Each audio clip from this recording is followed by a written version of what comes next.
So don't crash your drone, but if you ever do, then there's a feature which not many people know about, but could mean the difference between losing it for good and being able to retrieve it safely. This is the Find My Drone feature, which helps the pilot find the exact location of a drone after it has landed or crashed. This feature is available on all DJI controllers with an inbuilt screen, or you can access it through your phone in the DJI Fly App. Now, the Find My Drone feature can be useful in a few different scenarios. For example, if for whatever reason you've had to land somewhere else, or the drone has even crashed. To demonstrate how this feature works, I've simulated the drone losing battery and it's landed somewhere nearby, but I don't know exactly where. I'll be using this Find My Drone feature to track it down. So there are a few ways to access the Find My Drone feature, but the easiest way is to click on the map in the bottom left corner of the screen and then on Find My Drone down here. If you haven't just been flying the drone, to find this feature, just open up the DJI Fly app on your mobile phone.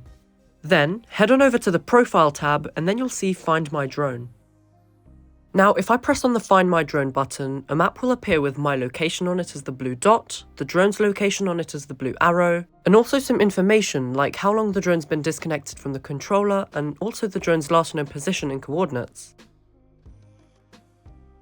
You can also choose to use other maps to locate the drone, such as Apple Maps or Google Maps, and if I press on one of them, the system will create a route leading me to the drone. Now back over to the Find My Drone function, you'll notice that above the drone's location, a small video box can be found. And if I press on it, the last few seconds of the drone's camera feed will play back to me.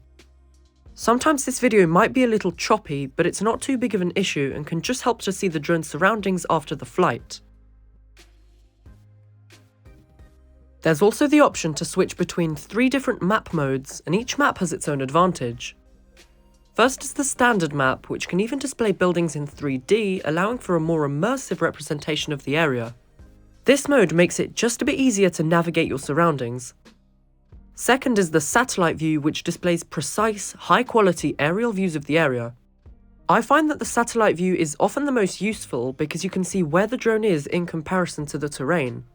For example, in this scenario here, you can see that the drone's last known location was on the edge of the field, which can help narrow down your searching. You can even combine the 2 map modes and have the street names, icons, and terrain all show up at the same time. Now, as I get closer to the drone's actual location, I have the option to make the drone start flashing and beeping. If you know you're near the drone, but you can't pinpoint the exact location yet, then this beeping feature can really come in handy. So now if I press this, the drone will start flashing the indicator lights and make a decently loud buzzing sound.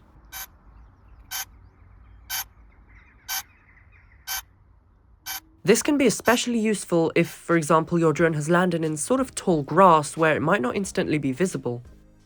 So I've turned on the flashing and beeping, and now as I get closer to the drone, I can start to hear it more clearly.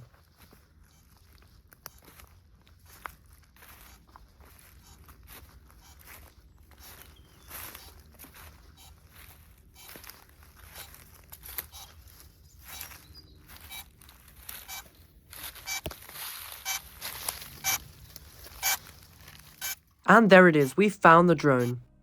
Now, if you look into the DJI Fly app on the camera view, you'll notice a red warning telling us the motor is beeping and that the drone needs restarting. But you don't actually have to turn off the drone if you want to launch it again. All you have to do is just press on the stop button on screen in Find My Drone and it'll turn off the beeping. But that's not exactly the end of it. You might be wondering, what if I can't hear the drones beeping at all? What if I'm in a loud environment? Well, one important thing to note is that if the drone has disconnected from the controller, you won't actually be able to turn on flashing and beeping. So there are plenty of scenarios where you can't actually count on hearing the drone at all. To test just how loud the beeping is, I've lost the drone in an area with constant noise, which is actually by the side of a motorway. I also decided to measure the noise levels, and over a period of about 30 seconds, the noise was constantly at around 70 decibels. This isn't too loud in itself, but it's definitely loud enough to drown out quieter noises. I'm now going to turn on flashing and beeping, so as we approach the drone, let's see if it can still be heard from a good distance.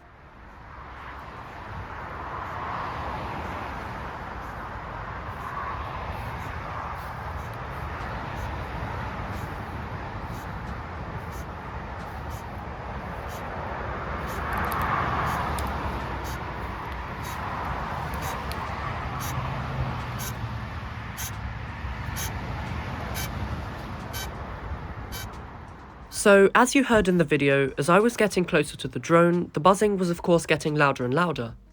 However, due to the constant background noise, I only really began to hear it when I was about 5 or 6 meters away from the drone.